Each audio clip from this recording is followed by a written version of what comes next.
Betrayal doesn't always arrive like a thunderclap. Sometimes it creeps in quietly, like a chill draft under a locked door. Sometimes it's a whisper in the middle of dinner, and sometimes it hits you, literally, in the face, in front of everyone you once thought loved you. I never imagined my own son could be capable of such a thing. But after living 58 years on this earth, you learn, often the hard way, that even your own blood can wound you deeper than any stranger ever could. I gave him every opportunity to do right, every chance to be the man I hoped I had raised. But in the end, he didn't see a mother when he looked at me. He saw a tool, an ATM, a place to dump his anger. And when I finally said enough, that's when I discovered exactly who he had become. Oh, and before we go any further, don't forget to subscribe to the channel and tell me in the comments where you're watching from. This one's going to hurt, but I promise it ends with power. I've lived in Ashford, Vermont for over 30 years. It's a picture book kind of town in the northern part of the state, where maple trees flame red in autumn and the gossip travels faster than the snowplows. I moved here with Henry when we were newly married, back when his career at Helixion Biotech was just starting to take off, back when I still believed in things like forever. We bought a grand colonial revival on Willow Lane, with a sweeping wraparound porch and tall white columns that looked more like Savannah than Vermont. The neighbors used to call it the Whitmore House, almost like it was something out of a storybook. Now, they just lower their voices when I pass, eyes following me like I'm a ghost they can't quite place. That Thursday morning, the one right before Thanksgiving, I was polishing the silver, the heirloom set my mother left me, the kind with the intricate scroll work that takes ages to clean, but looks like art when laid out on a holiday table. My arthritic fingers ached, but I didn't stop. I'd been hosting Thanksgiving for over 3 decades, and no matter what had happened this year, I wasn't about to break that tradition. Then my phone buzzed.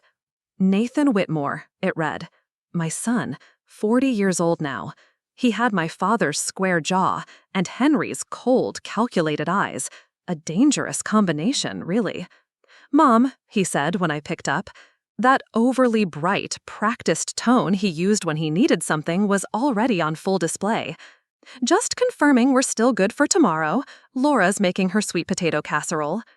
Everything's ready, I said, as I rubbed at a stubborn watermark on a serving spoon. Dinner at 4, like always. Perfect. Oh, and Dad was wondering if he could come by a bit early. He said there are some papers he needs you to sign. I froze, spoon in hand. Henry and I had been divorced for 8 years now. The kind of divorce where you wake up to a missing suitcase, an emptied joint account, and a text message explaining that he's found happiness with his 30-year-old assistant. What papers? I asked, keeping my voice even. Something about the old lake property. Says it's just a formality. The developers need both signatures because, well, you bought it together. Ah, the lake house. Our summer haven out in the Adirondacks. The only property Henry insisted remain in both our names, for tax reasons. It was the one asset neither of our lawyers had bothered to fight over. Too sentimental, they said. Fine, I replied after a long pause. Tell him 3 o'clock. Thanks, Mom. Oh, and Caleb might be bringing someone. Just a heads up. Caleb, my grandson. 19 years old, and already full of that dangerous self-certainty his father had honed to perfection. That's fine. There's plenty of food. Great. See you tomorrow. When the call ended, I stood there for a long time, just staring at my reflection in the polished silver tray. The face looking back at me was older, yes. Fine lines curved gently around my eyes. Strands of silver now laced through the hair that used to gleam a rich mahogany. But it was the mouth that had changed the most, firmer now, tighter. I had given Henry 3 children, Nathan, Vanessa, and Daniel. Only Nathan still lived nearby. Vanessa had moved to Portland, Oregon years ago. We spoke, maybe, on holidays.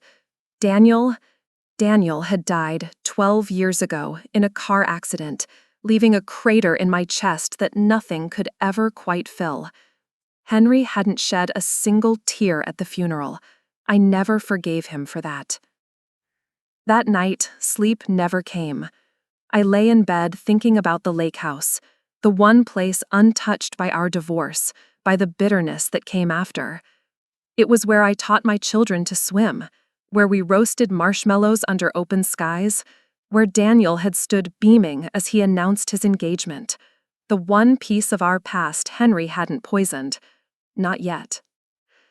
The next day, at precisely 2:45 in the afternoon, the doorbell rang. Henry stood on my porch, looking like a magazine ad, silver hair perfectly styled, draped in a camel cashmere sweater no doubt picked out by Charlotte, his new wife. Even at 66, he maintained the build of a man 10 years younger. Vanity, wealth, and protein powder will do that.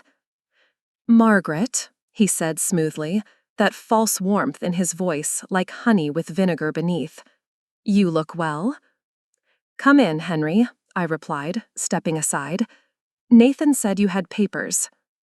His cologne wafted through the hall, different from the one he wore during our marriage. I wondered if Charlotte had chosen this scent too.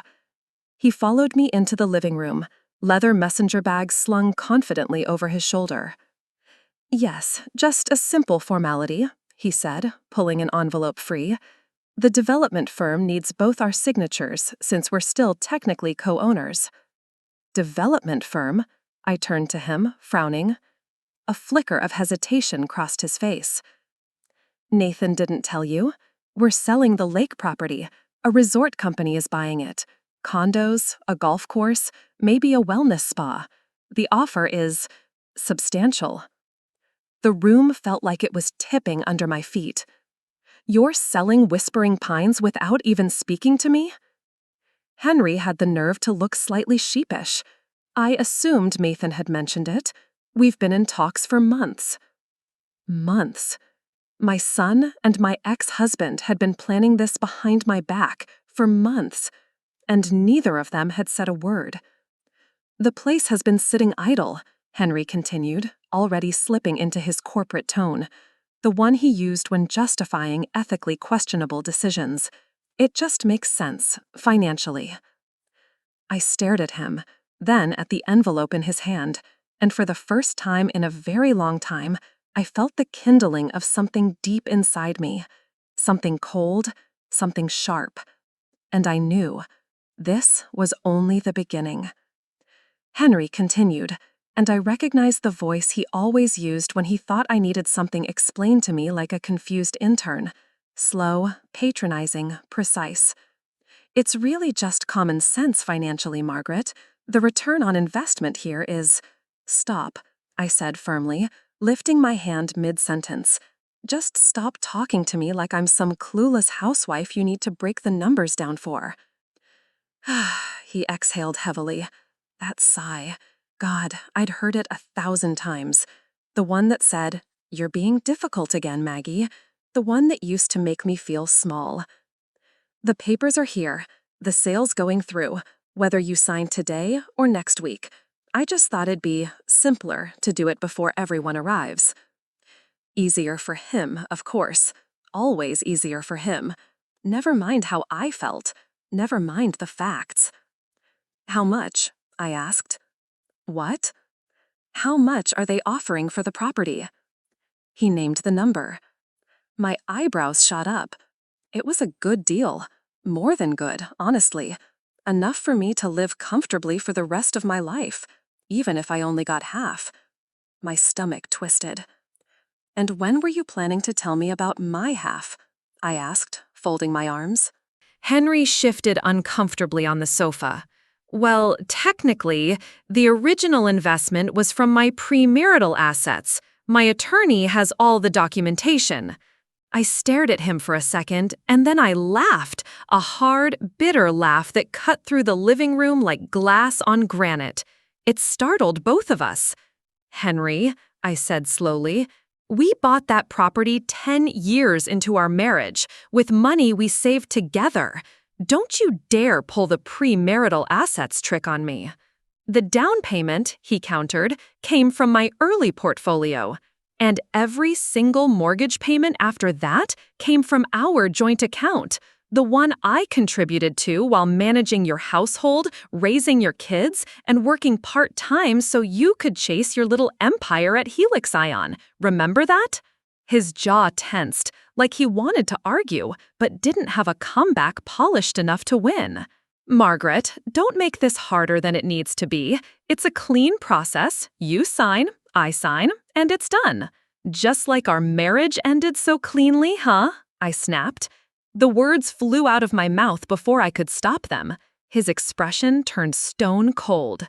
The doorbell rang again. I glanced at the clock. 3:30. Of course Nathan was early. "We'll talk about this later," Henry muttered, tucking the envelope back into his bag with a clipped motion. I walked to the front door and opened it, bracing myself. Nathan was there with Laura, their son Caleb, and a young woman I didn't recognize. She was slender, polite-looking, with wide eyes that scanned the house nervously. And then I froze. Behind them stood Vanessa, my daughter, my long silent, long gone daughter. She hadn't mentioned anything about coming from Portland, hadn't even sent a message. "Mom," Nathan said, stepping forward to hug me in that half-hearted, stiff way he always did when there were eyes watching. "Look who made it. Vanessa surprised us at the airport." "Hi, Mom," Vanessa said, lifting a hand in an awkward wave. "Hope it's okay. I kind of crashed Thanksgiving." "Of course it is," I murmured, pulling her into a hug. She felt like air in my arms, fragile, thinner than I remembered. It's been too long. As they all drifted inside and into the living room, I caught it. A flicker. A glance exchanged between Henry and Nathan. Something passed between them, silent but sharp, like a wire being pulled taut. Something wasn't right. I retreated to the kitchen. The turkey was nearly done, the side dishes already warming in the double oven. But my mind wasn't on the meal anymore. It was swimming with questions. Why was Vanessa really here? Why had Henry waited until now to spring those papers on me? Why did I feel like I was being cornered in my own damn house? "Need any help, Mom?" Nathan leaned in the doorway with a carefully arranged smile that didn't quite touch his eyes. "No," I said without looking at him. "Everything's under control." I wiped my hands on my apron, keeping my voice steady. "Though you could have warned me about the lake house." His face shifted too quickly. He knew. "Dad asked me not to say anything until the deal was closer to final. He didn't want to upset you unnecessarily." "Upset me?" I said, turning toward him. "It's my property too, Nathan." He stepped closer, his voice dropping. "Mom, Dad's just trying to keep things simple. That money could help a lot of people.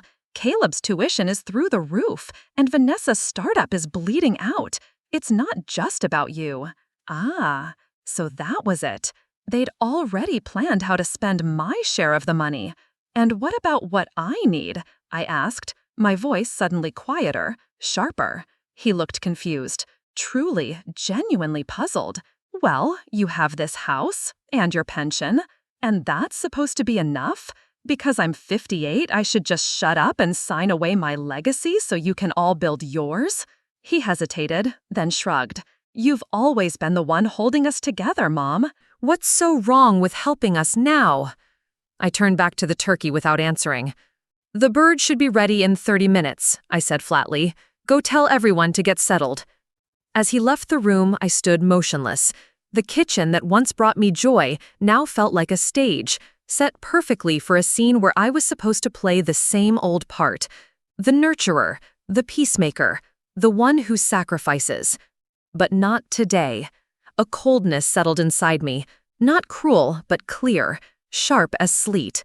They all thought I would play along, that I'd pass around food and then quietly pass along my rights, that I'd be the same agreeable woman who always smiled through the sting.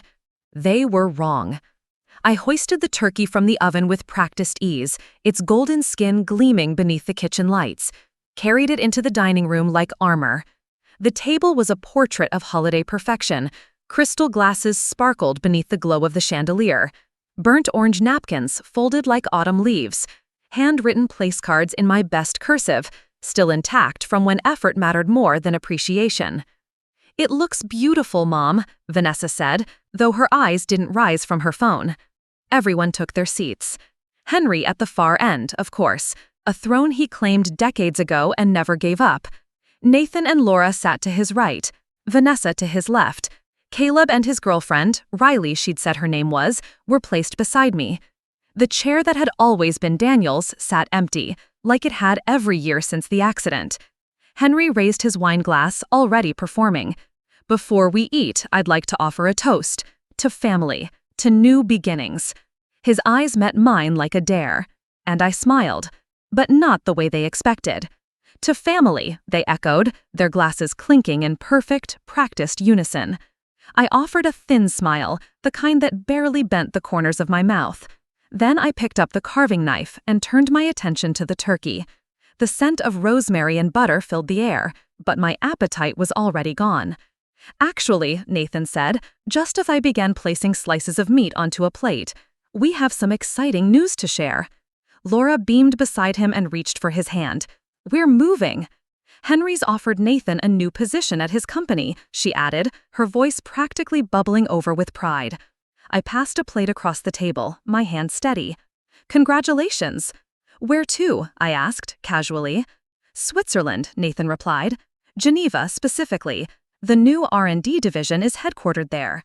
My hand froze mid-carve. "Switzerland?"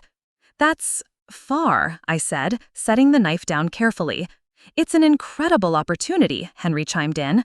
"I've been grooming Nathan for this role for months. The compensation package is substantial." "And Caleb's college?" I asked, turning to my grandson. He shrugged. "Gap year, maybe. Dad's setting me up with an internship over there." Henry's grin widened like a wolf at a ribbon-cutting ceremony. "There's even a generous signing bonus, more than enough to cover the lake house renovations Nathan's been dreaming about." My head snapped up. Lake house renovations. The words fell into the room like a dropped glass. A hush followed. Nathan cleared his throat. "Actually, Mom, that's kind of what we wanted to talk to you about." He glanced at Henry, then back at me. "Dad's offering me his half of the lake house proceeds." The dining room suddenly felt too small, too close. I couldn't breathe. "His half?" I asked slowly. Henry nodded, sipping his wine as if this were all completely reasonable. "Well, yes, once you sign the papers, of course. The developers want to close before the end of the year." I placed my napkin beside my plate and folded my hands in my lap. "And what exactly do you think my half should go toward, Henry?" They shared a look, that same infuriating look, the one I'd seen 100 times when decisions were made in rooms I wasn't invited into. "We thought," Henry began smoothly, "that a portion could support Vanessa's startup. It's a promising venture, and she's been trying to secure funding for months. And maybe the rest could go into a trust for Caleb's education," Nathan added, "when he returns to school." Vanessa sat up straighter. "It's a tech platform with real market potential, Mom. I've pitched to investors, but everything's dried up lately. A little backing could make all the difference." I took a slow sip of water, letting the silence stretch. "So, you've already decided?" I said finally. "How to spend my share?" "It's not like that," Nathan said quickly. That I wouldn't need it?" I cut in. Silence. "That because I'm 58 and widowed, divorced, that I should sit here in this house like a content little relic and hand over everything I've worked for to make your lives easier?" "Mom, please," Vanessa sighed, clearly exasperated. "It's Thanksgiving. Can we not do this right now?" "When would be a better time, Vanessa?" I asked. "When the money's already gone? When the papers are signed and your startup is launched with my equity? When you're all living your shiny, upgraded lives, courtesy of the retirement I sacrificed everything for?" Henry's jaw tensed. "Margaret, you're being dramatic." "No," I said, my voice steady. "I'm being honest." "This isn't theft," Henry argued. "It's planning, strategic asset management." "This is control, Henry," I replied, each word as clear as crystal. "The same control you've exercised since the day I said I do." The table went still. Even the chandelier light seemed to flicker in tension. Riley, Caleb's girlfriend, shifted uneasily in her seat, her eyes darting between us like she'd wandered into the wrong play. "Mom," Nathan said gently, slipping into that placating tone he'd inherited from his father, "no one's trying to control you. We're just helping you make the smart financial decision." I stared at him. "And that would be signing away my rightful half of the lake house proceeds so you can renovate a property I co-own but apparently will never set foot in again?" Laura leaned forward, her voice tentative. "You'd always be welcome to visit." I laughed, a short, brittle laugh that made the wine glasses tremble. "How generous." Henry leaned in slightly, lowering his voice. That dangerous, deliberate quiet I knew too well. "Margaret, I strongly suggest you think about the bigger picture here. Nathan's new role in Geneva is partly contingent on some financial arrangements being in place." My fingers clenched around the edge of the table. "Are you threatening me, Henry?" "I'm explaining reality," he said coolly. "My company is investing in Nathan's future. The lake house funds ensure a smooth transition for the whole family." I looked at my son, truly looked at him. The same boy I used to rock through sleepless nights. The boy I taught to ride a bike, helped with science fair volcanoes, cheered for at every school play. "And you're okay with this?" I asked. "With your father using your career as a weapon to manipulate me?" Nathan looked uncomfortable, shifting in his seat. "It's not manipulation, Mom. It's practical. It just makes sense. The money would help everyone. Everyone except me." "Oh my God, Mom," Vanessa snapped. "It's not always about you. Nathan has a family. I'm building something that could change my life. Why can't you support us for once?" For once. The words hit like a slap. My fork clinked as I laid it down with careful precision. "I have supported you your entire lives. I put my law school prems on hold. I ran this house like a small company. I attended every recital, every game, every late-night project panic. While your father climbed his corporate ladder, I was the foundation you stood on. And you've been well provided for," Henry cut in sharply. "Don't pretend otherwise. Have I?"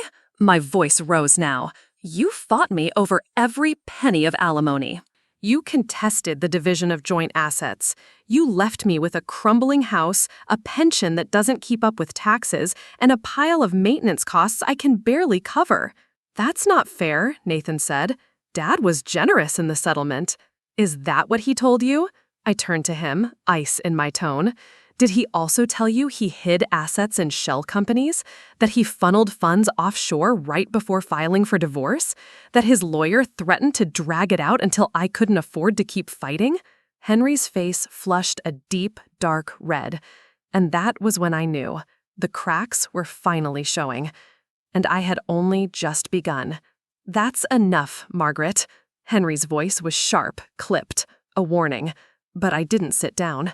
"No, I don't think it is," I said, rising slowly from my seat. My napkin fluttered to the floor, forgotten. "For 8 years I've kept quiet. I've smiled through it all. I've played the gracious ex-wife, haven't I? Hosting holidays, cooking your meals, remembering birthdays, pretending we were still some sort of family. And this is how you repay me? You plot behind my back, and for what? A slice of my life I'm supposed to surrender without question?" "Mom, you're overreacting," Nathan said, standing as well, palms open like he was trying to calm down a stray dog. "No one's conspiring against you." "Really?" My voice was trembling now, not from fear, but from fury held too long. "Then why did your father wait until today to spring this on me? Why did no one mention the sale, the arrangements, the plans for my share? Why are you all sitting at my table, eating my food, while scheming to take what belongs to me?" The air went still. "It's not yours," Henry said finally, his voice suddenly cold, flat. "It never was. The lake house, this house, the lifestyle you've enjoyed. It all came from my work, my sacrifices." Something snapped inside me, a soundless rupture. The final thread I'd been clinging to for years. "Your sacrifices?" My voice dropped into something lower, quieter. sharper. Tell me, Henry, what did you sacrifice? Your family? Your integrity? Because from where I'm standing, you've taken everything and given nothing in return. His eyes narrowed, the muscles in his jaw clenched. Slowly, deliberately, he pushed back his chair and stood. He walked over to Nathan and leaned down. I watched it happen in real time. The whisper, the shift in my son's face. His jaw tightened, his hands balled into fists. His eyes, once warm and unsure, went cold. And then it happened. Nathan stepped forward.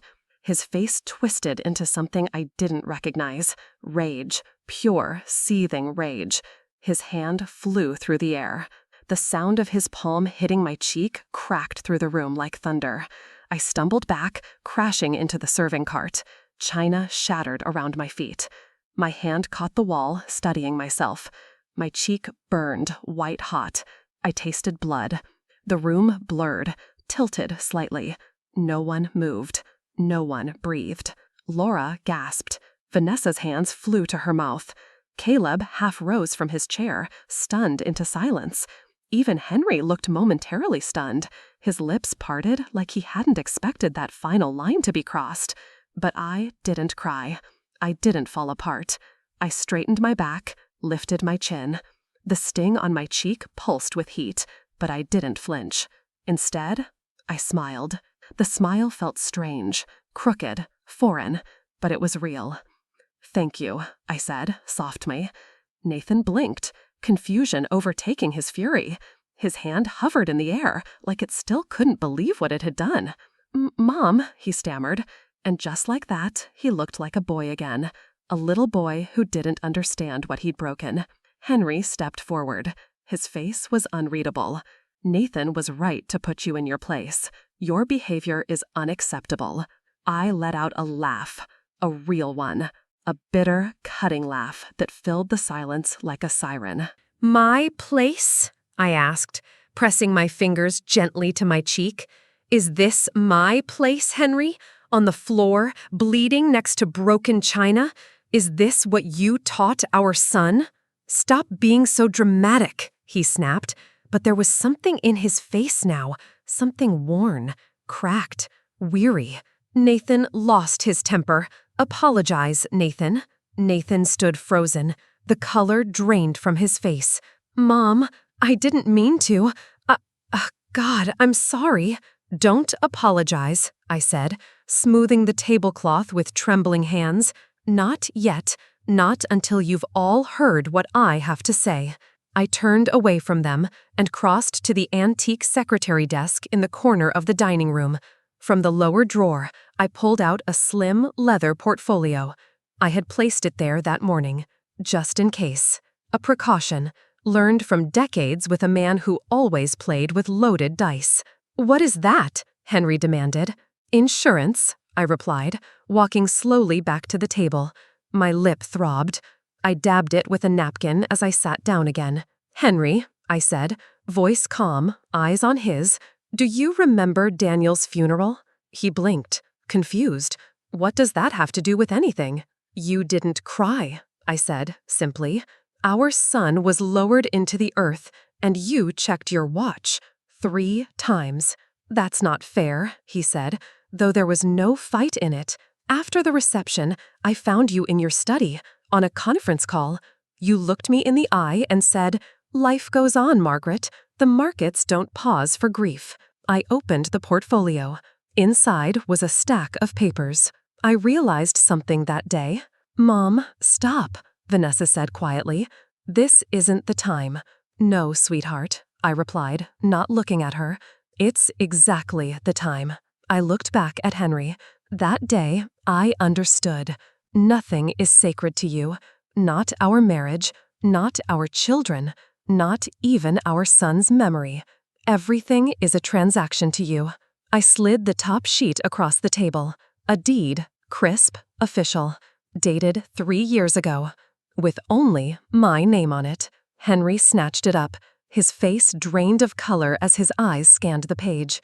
"This is a forgery," he spat. "The lake house is in both our names." "It was," I agreed, "until 3 years ago. when I had it legally transferred to me.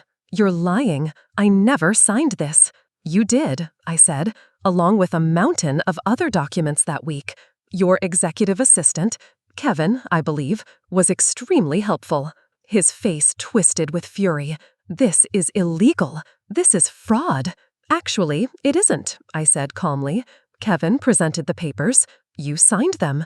There were witnesses. It's all perfectly legitimate. And then I sat back in my chair, folded my hands in my lap, and watched as the fortress Henry Whitmore had built around himself, brick by gilded brick. You tricked me, Henry spat, his voice cracking under the weight of unraveling control. I learned from the best, I replied, ice laced through every syllable. The same way you tried to trick me out of my share of the retirement accounts. The same way you buried funds in shell corporations in the Caymans right before you filed for divorce. I reached calmly into the leather portfolio and withdrew a second document, thicker, heavier, a full forensic report. I laid it beside my plate, as if I were placing down a final chess piece. What proof? Henry snapped. Bank transfers, fake trusts, dummy LLCs, the works, I said, and took a careful sip of water. The sting of it touching my split lip made me wince, but I didn't flinch. I've had this for years, Henry. I kept it buried, not because I couldn't expose you, but because I wanted peace.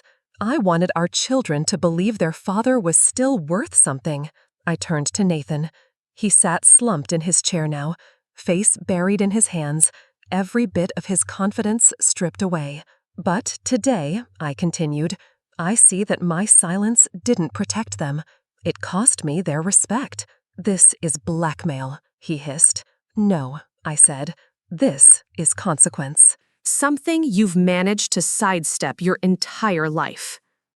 Then I turned to Vanessa. Did you know your father has been shorting shares of his own company through offshore accounts while publicly singing its praises to investors? Her face paled. What? The U.S. Securities Authority would find that interesting. Her eyes flew to Henry. Dad, is that true? Henry had gone ghost gray. Sweat beaded on his temple. Margaret, you don't know what you're talking about. Don't I? I arched an eyebrow. Then you shouldn't mind if I send this report to the regulatory board. Or maybe the Financial Chronicle. I hear they love a good corporate scandal. The only sound was the grandfather clock ticking from the hallway. Tick, tick. What do you want? Henry finally asked, his voice so low I almost didn't catch it. I sat up straighter, folded my hands, and looked him directly in the eye. First, I said, I want the full value of the lake house, not half, all of it. I am, as you now know, the sole legal owner. Henry's jaw moved, but no words came out. Second, I continued, I want every cent you withheld during the divorce, with interest. Don't worry, I've done the math. That's absurd, he muttered. And third, I said, ignoring his protest, I want a public apology for all of it. The affairs, the lies, the manipulation.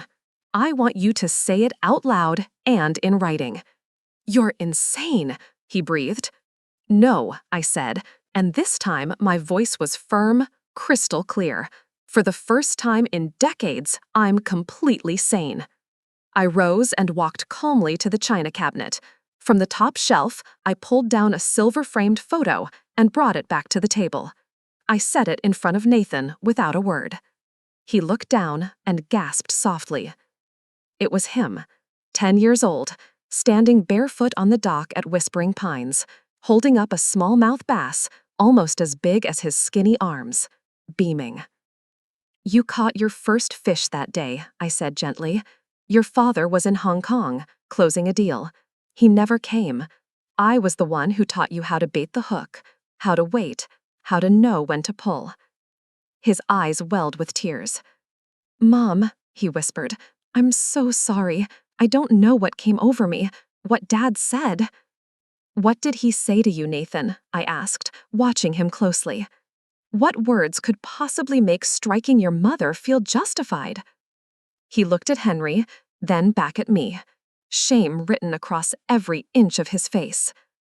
He told me you were trying to ruin everything, that you'd always resented our bond, that you were unwell, that sometimes the only way to deal with hysterical women is to, he swallowed hard, to shock them back to reality.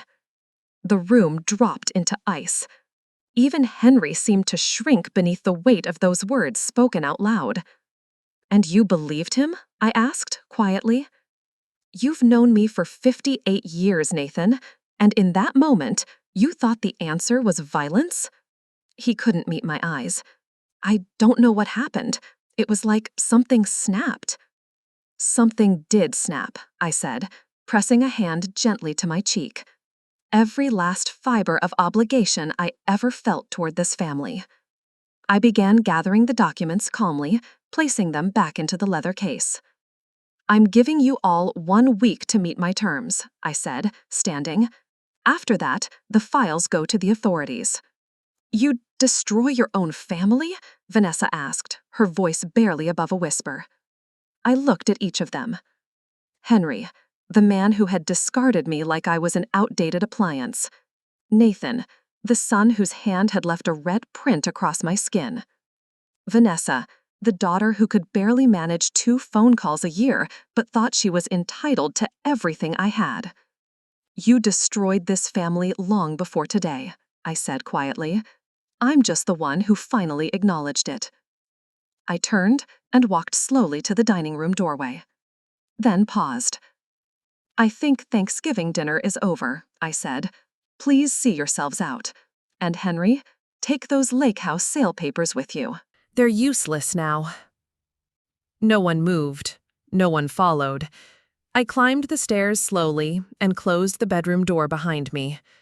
Only then did I allow my hands to shake. I touched my cheek gently. The skin was swollen, the lip cracked. But it wasn't the bruises that shocked me in the mirror. It was my reflection. Because for the first time in years, I didn't see Henry's ex-wife, or the mother they only remembered when they needed something. I saw me, Margaret Whitmore, a woman who had finally had enough. Downstairs, the front door slammed. No footsteps on the stairs, no calls through the door. Good. This was cleaner. Easier. I opened my closet and pulled out the pre-packed suitcase I'd quietly set aside 3 days earlier. The moment Nathan had called about Henry arriving early with papers to sign, something inside me stirred, a survival instinct honed over 40 years with a man who never played fair. You don't live that long under someone like Henry Whitmore without learning how to see betrayal before it lands. I wasn't running. I was executing a plan. One final stop before leaving town. One last move in a game they didn't know they were already losing. And this inheritance? It wouldn't be the kind they expected. The law offices of Evelyn Sharp were housed in a restored Victorian on Birch Avenue. The painted gables and arched windows gave it the charm of a storybook, but inside was nothing but steel, legal brilliance disguised as grace. I had chosen Evelyn on purpose when I filed for divorce 8 years ago. The only female senior partner at Ashford & Keller, the top law firm in northern Vermont, known for her razor-sharp litigation and zero tolerance for games. Henry had practically choked when he received her first letter. A woman divorce lawyer? Really, Margaret? Isn't that a bit on the nose? What he didn't know was that Evelyn and I had once been roommates at Wexley University. I'd abandoned my own law school dreams to follow Henry's career around the globe. We'd reconnected at an alumni event 6 months before the divorce, right after I discovered the receipt for a diamond bracelet I never received, because it was never meant for me. "Margaret?" Evelyn stood as her assistant ushered me in. She froze. Her eyes landed on the bruise forming on my cheek, the split in my lip. "My God," she breathed. "What happened?" "Family Thanksgiving," I said dryly, setting my purse down on the visitor's chair. "Do you have time?" "For you? Always." She moved around her desk, her tailored charcoal suit still crisp even at 5 p.m. on a holiday. "Chloe," she called out to her assistant, "hold my calls and bring us some ice." When we were alone, she pressed a cold pack gently to my cheek and waited as I laid everything out. What had been said, what had been done, the violence that had cracked open the facade. She listened with silence honed by years of courtroom patience, but her expression hardened by the minute. "Your son hit you?" she said at last, her voice flat with disbelief. "Yes," I replied simply. "And you still want to proceed with what we discussed last month?" I nodded without hesitation. "They're scrambling already," I said, "trying to verify the lake house deed. Henry will be on the phone with his lawyers by nightfall." Evelyn leaned back in her chair. "Then we need to move quickly." She opened a drawer and slid a thick folder across the desk. "These are the documents for the Whitmore Legacy Trust, just as we discussed. Once signed, the lake house, your retirement accounts, and this house will be transferred into it with the stipulations you outlined." "It's still irreversible?" I asked. "Yes, once executed, it cannot be contested. Your name will no longer be directly tied to the assets. Henry and the children can't touch them." I opened the folder and began reviewing every line. A life with Henry had taught me to read every document as if it were a minefield. The terms were exact, precise, no sentiment, just steel. "What about the video testimony?" I asked. Evelyn tapped her keyboard. "Our legal videographer can be here in 30 minutes. With that split lip and blooming bruise, it's the perfect time to document duress." I almost smiled, but the pain in my mouth reminded me not to. "You think they'll try to claim I'm mentally unstable?" "Henry will try everything," she replied. "But between the footage, your medical exam scheduled for tomorrow, and the witnesses from dinner, especially your grandson's girlfriend, he won't get far." I began signing where indicated. Each stroke of the pen felt like carving away dead weight. 40 years of silence, 4 decades of bending myself into shapes that no longer fit. Page by page, it all fell away. When I reached the last signature line, I paused. "The other matter?" I asked quietly. Evelyn opened another drawer and slid a second folder toward me. "The whistleblower package is complete. All financial documentation, offshore account trails, and anonymous testimony are ready for submission to the U.S. Securities Authority. One word from you, and it's sent." "Not yet," I said, fingers still resting on the folder. "Let's give him a chance to accept the terms." "That's more mercy than I'd offer," Evelyn said. "It's not mercy," I replied. "It's strategy. If he agrees, he admits guilt. If he fights me, the damage will be his own doing." 25 minutes later, the videographer arrived. For the next hour, I sat in front of the camera and told my story. Not just the chaos of today, but 40 years of financial deceit, psychological control, and quiet erasure. I spoke in calm, measured detail. I didn't cry. Not once. The camera captured the bruise, the swelling, the unshakable steadiness in my eyes. Every truth I had buried was brought into the light. When it ended, I felt empty, but free. "Where will you go tonight?" Evelyn asked as the videographer packed up. "You shouldn't be alone, and you definitely shouldn't go back to that house." "I've booked a room at the Foxwood Inn," I said. He'd never think to look for me there. It was always too modest for his taste. She smiled. Smart. "And after that, I'm going to Whispering Pines." "The lake house?" "It's closed for the season, but I had it reopened and stocked last week. No one knows." "You've thought of everything." "I've had 8 years to think," I said softly, "and a lifetime before that to learn." The Foxwood Inn sat quietly at the edge of Ashford, tucked beside a stand of pines and snow-covered hedges. Its charm wasn't in luxury, but in peace. And tonight, peace was the only thing I craved. I checked in under my maiden name, Margaret Avery, using a credit card I'd opened years ago in quiet defiance after the divorce. One of many lessons I'd absorbed from watching Henry manipulate finances like a master illusionist. Always keep something for yourself. Always leave an exit. My phone hadn't stopped buzzing since I walked out of my own house. 17 missed calls from Nathan, 5 from Camille, 3 from Laura. A flood of texts bouncing between apologies and veiled blame, but not a single word from Henry. He'd gone silent, which meant he was speaking through lawyers now. I silenced the phone and turned toward the bathroom, drawing a bath as steam began to fog the mirror. I slowly peeled off my ruined Thanksgiving outfit, the burgundy cashmere sweater now dotted with blood, the hem of my blouse torn where I'd hit the floor. The pearl earrings Henry had given me for our 20th anniversary felt like a punchline. I dropped them into a hotel laundry bag and sealed it, a piece of evidence more than a keepsake. I eased into the hot water, wincing as the heat reached the scrape on my elbow. My thoughts, uninvited but relentless, drifted to Eli, my middle child, the bridge, the one who always tried to hold everyone together, the one who saw through Henry's polished surface to the rot underneath. "Mom," he had said once, while home for Christmas during his residency, "you know you deserve better, right?" I'd been trimming pine garland for the stairwell, preparing a house that would never host the man it was meant for. Henry had called from Tokyo, no, Singapore that year, saying he wouldn't make it back. Eli had watched me nod through the disappointment like it was tradition. He was 26. I had no answer for him. How could I tell my own child that I didn't know who I was anymore, apart from being someone else's wife? That I'd invested so much into the role that I didn't know how to leave it? Eli had died 2 years later. He never got to see me stand, never saw his mother become a woman instead of a shadow.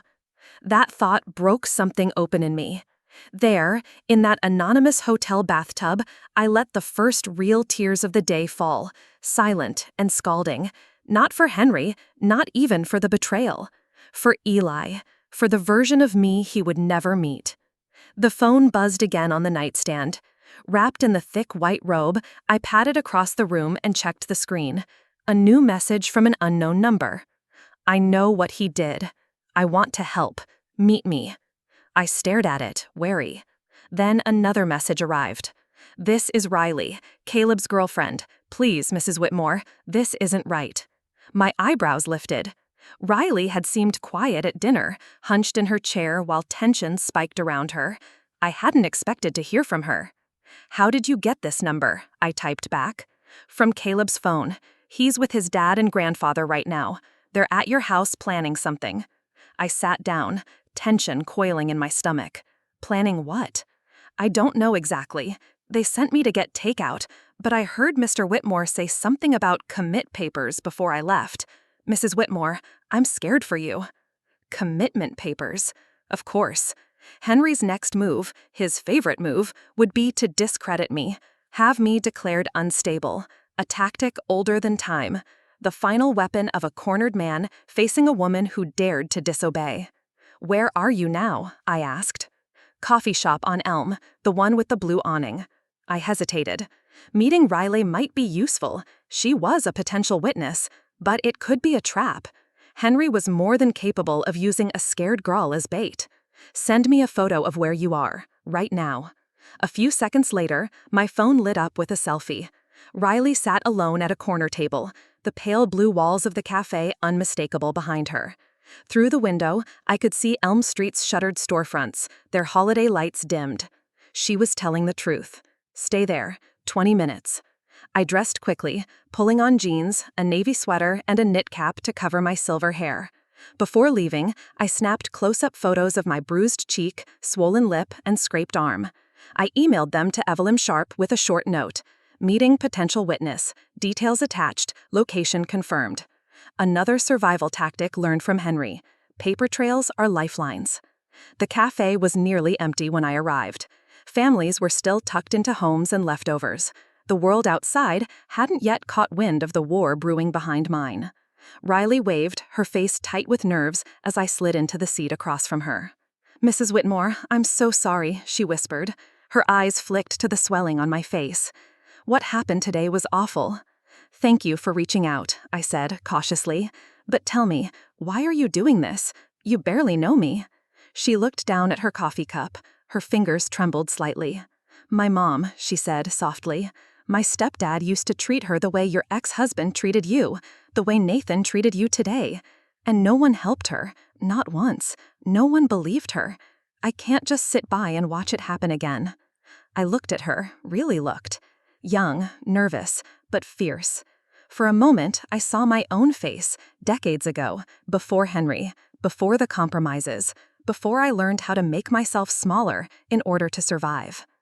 "What exactly did you hear them say?" I asked.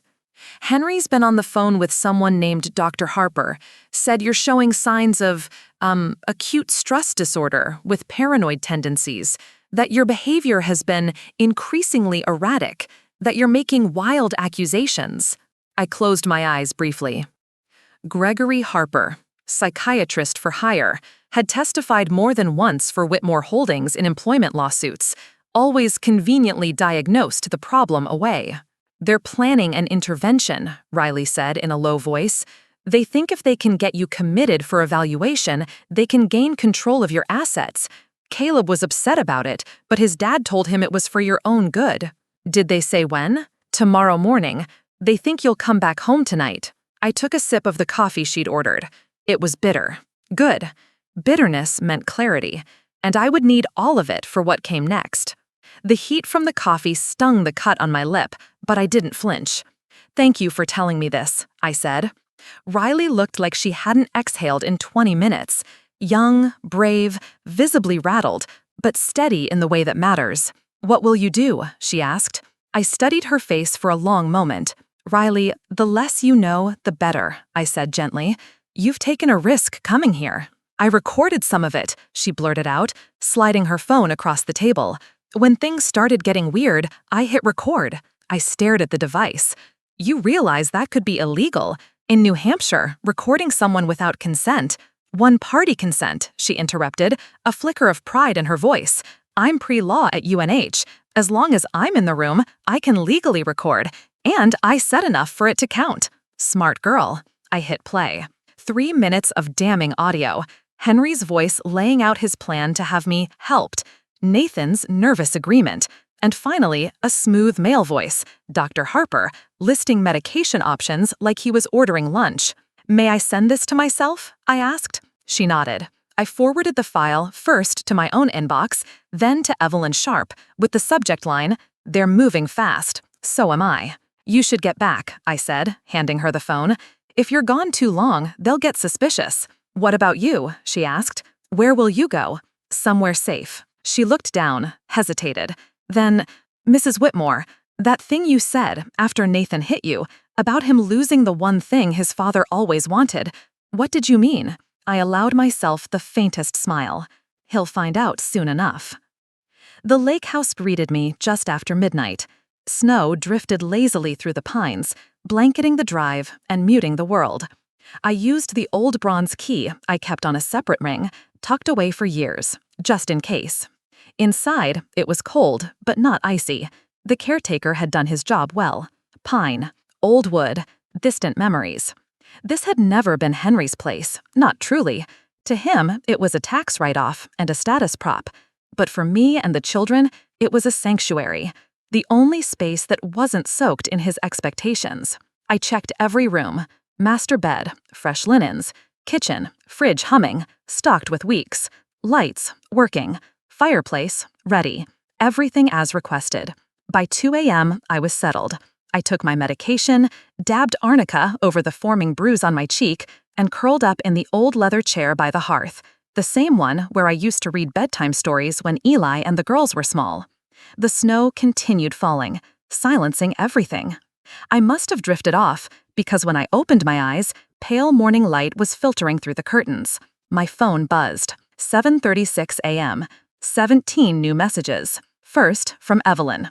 "Papers filed. Trust established. Officers will serve restraining orders at 9 o'clock. Second, a message from Riley. "They're going to your house at 8. The doctor, 2 men he called orderlies. Be safe." The rest? Panic. Apologies. From Nathan, from Camille. I deleted them unread. At 9:15 a.m. The phone rang again.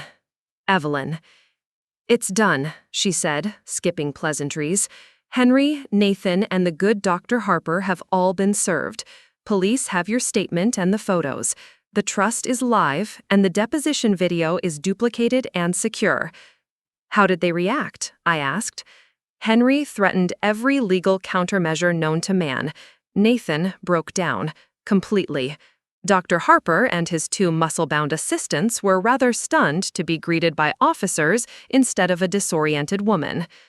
I closed my eyes briefly, exhaling. "And the other matter?" "Delivered. Every trustee of Whitmore Holdings received their envelope at 9 on the dot." Right on cue, my phone buzzed again. "Incoming call. John Hartwell, chairman of Whitmore Holdings." "Do you want me to join?" Evelyn asked. "No, this one I'll handle myself." I answered. "John," I said warmly, "good morning." "Margaret," he said tightly, "I've just reviewed some disturbing documents regarding Henry." "Troubling, aren't they?" I kept my tone light, almost pleasant. Stock manipulation, insider trading, a rather inventive approach to tax evasion. If these are real, they are. Every transaction is traced, every offshore account cross-verified. The forensic report is thorough. Silence. "Why now, Margaret?" "Because I tried to settle this privately, gave Henry every chance to come clean. He declined. He says you're unwell, that this is personal, revenge. Does an unstable woman provide transaction logs from 3 independent financial institutions or submit corroborating evidence from a licensed forensic accountant?" I paused, then added, "Henry tried to have me institutionalized this morning, John. That's how far he was willing to go to silence me." Another long pause. "What do you want?" "Justice. Accountability. Henry resigns today with a signed admission of financial misconduct. No denials, no spin. That would destroy him." "Yes," I said simply, "it would. And if he refuses, then I forward the entire dossier to the SEC, the FBI Financial Crimes Division, and my personal favorite, the Wall Street Journal, before lunch." He didn't speak, but I could hear the wheels turning. Finally, his voice returned, heavy and resigned. "I'll call an emergency board meeting. You'll have his resignation by noon." "Thank you, John." I ended the call. Another came in immediately. "Nathan." I let it go to voicemail. His message played, his voice shaky. "Mom, please, I don't know what's happening. There are police here, lawyers. Dad's losing it. Please call me back. I'm so sorry. I don't know what came over me yesterday. Please, Mom, I need to talk to you." I set the phone down, and for the first time in 40 years, I smiled. A real smile. I deleted the message without a second thought. The next one came from Camille. "Mom, this is insane. Whatever Dad did to you, that's between you two. Why are you dragging us into it? Call me back." Delete. By noon, right on schedule, an email arrived from John Hartwell. Attached was Henry Whitmore's resignation letter, a carefully crafted exercise in corporate gymnastics. No admission of guilt, of course, just vague phrases about errors in judgment and the need to address personal matters. By 2 p.m., the financial press had caught wind of it. Headlines rolled in one after another. "Whitmore Pharmaceuticals CEO resigns amid financial misconduct allegations." By 4 o'clock, my phone had racked up 57 missed calls. I answered none of them. Instead, I curled up beside the fireplace in the lake house, a steaming mug in hand, and opened the last folder I had brought with me. Daniel's letter. Written 1 week before the car crash that stole him from this world. "Mom, I hope someday you'll see yourself the way I've always seen you. Strong, brilliant, deserving of so much more than the life Dad carved out for you. You taught me what strength really is. Not Dad's threats, not his games, but your quiet resilience. Remember what you told me when I was 10 and scared to face that kid who used to push me around? You said, sometimes the strongest thing you can do is walk away, but sometimes the strongest thing is to stand your ground. I hope one day you stand your ground, Mom. I hope you claim the life that always should have been yours. Love always, Daniel. I pressed the letter to my heart, then folded it gently and placed it back in its envelope. 6 months later. The lake shimmered in early summer light as I sat on the back deck, a glass of iced tea resting on the arm of my chair. The wind rustled through the pines. It smelled like freedom. I had sold the old house in Evermere, donated most of its contents to local shelters and community centers, and made the lake house my home, permanently. Henry's legal attempts to dismantle the trust failed. His plot to have me institutionalized had blown up in his face, especially after Riley's secret recording was played in court. The impact was swift. His reputation crumbled, his assets drained, investigations piled up, lawsuits followed. The man who once strutted through boardrooms with smug certainty now faced a gauntlet of legal reckoning. Nathan sent dozens of letters, pleas, apologies, messy scrawls that smelled of desperation. Camille alternated between fury and sorrow. Neither had been invited here. Neither ever would be. I'd changed everything: my phone number, my email, my routines, even the locks on every door.